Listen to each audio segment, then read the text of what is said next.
Hey y'all. Hey y'all. Welcome back to the internet. This is Design 264 with Avery. My green screen situation is a little weird today, so that's why you'll see that little faint thing. Anyway, today a tutorial. Boom. Welcome to Photoshop. Yeah, we're doing Photoshop.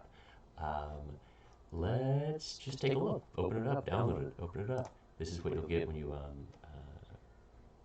essentially open up Photoshop and you have the same dialog thing. It's the same ecosystem as Illustrator, so it looks very similar. You have create new, open, and then in here you'll have things that were recently opened. So yeah, I've been working on this Faith Ringgold color separation. You can also go file new to do one to start a new document, open a document. But let's do create new.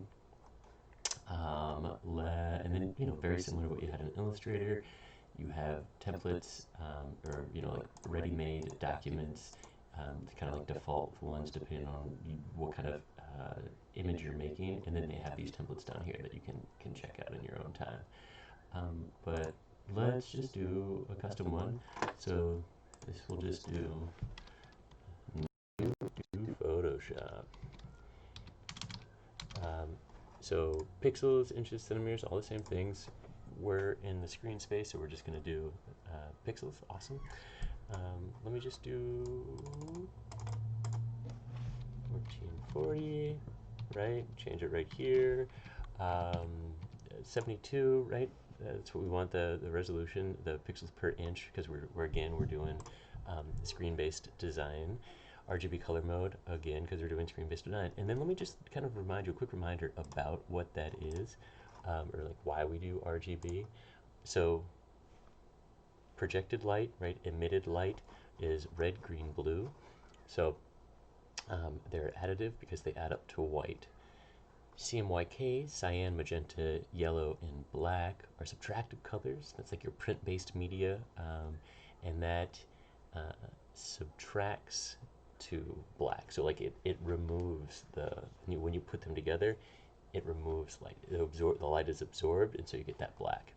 And then these are the gamuts that are different for each one. So the CMYK is a little bit smaller than the RGB.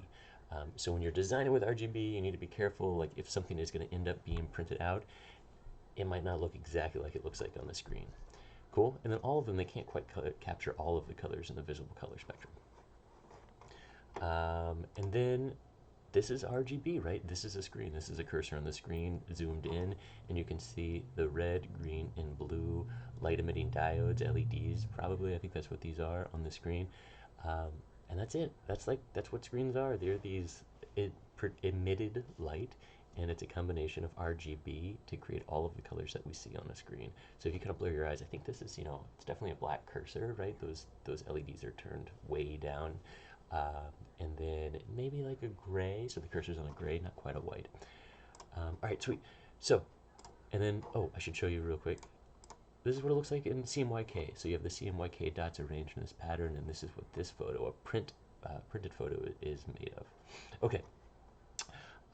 So Photoshop is different than Illustrator because we're doing raster.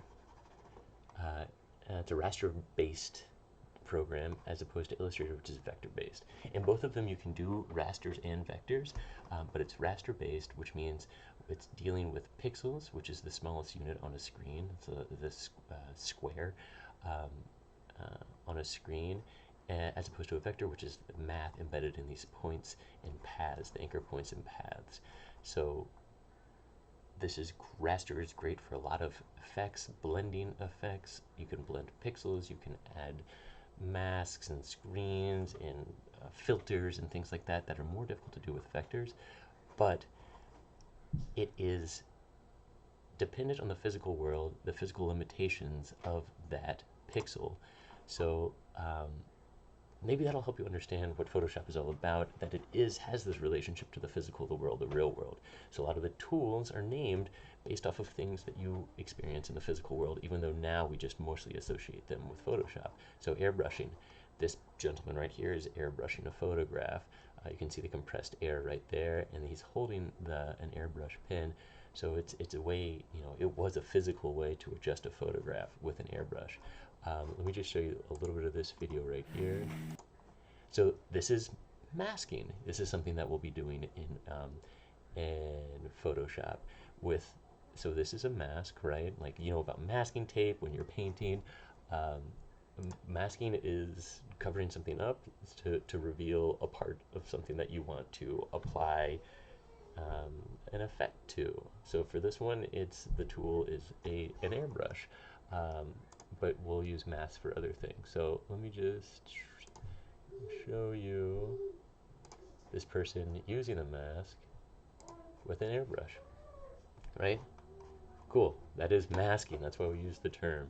So again, this relationship to the physical world, and that's, you know, after he did the mask, that's the big reveal.